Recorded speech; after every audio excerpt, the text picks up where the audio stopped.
May thy knife chip and shatter, Luke. We just got our first trailer for Dune Part 3, the epic conclusion to the Dark Knight. I mean, the Dune trilogy. A lot of stuff to unpack here. Looks pretty sick. What was your takeaway? It looks great. It looked epic. I don't know if you've read the Frank Herbert books. I have. I'm struggling to imagine how they're gonna make this theatrical or interesting to anybody, but it looks great. I trust Denis, and I think Tim's done a great job. The book is kind of a time jump, and it looks like this movie is going to deviate a little bit and fill in some of the time between the second book and the first one, which I think is a really smart idea. No spoilers here, but the second book is, if they followed it faithfully, I think a lot of people would be upset. So I think Denis Villeneuve is going to take some creative liberties. I loved what I saw. Obviously, it looks incredible, like the first two did. Duncan Idaho's back. Robert Pattinson in full freak mode. I mean, that's the best Pattinson when he's just being an absolute freak. People tried to cancel my boy Timmy, and they forgot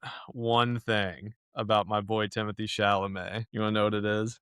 Yeah. He's Paul Muad'Dib Atreides, Duke of Arrakis. All you Pagliacci fans can eat it next year when he wins an Oscar. I like Dune 2 a whole lot. I think it was amazing. I think Dune 1 was fine, but obviously it was a fellowship situation. You're setting yourself up for the next movie. I don't know. I just knowing the Herbert estate and what his son has done to that that property through the novels.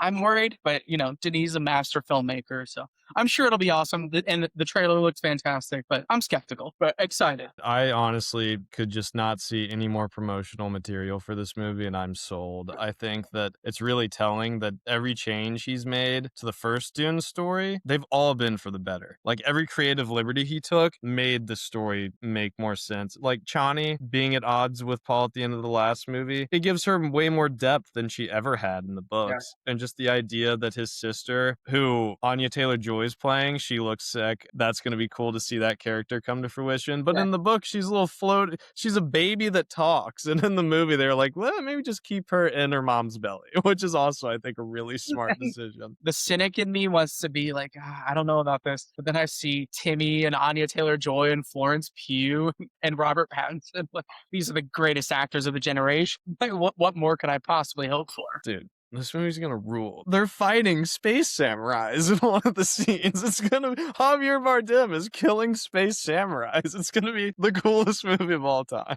Agreed.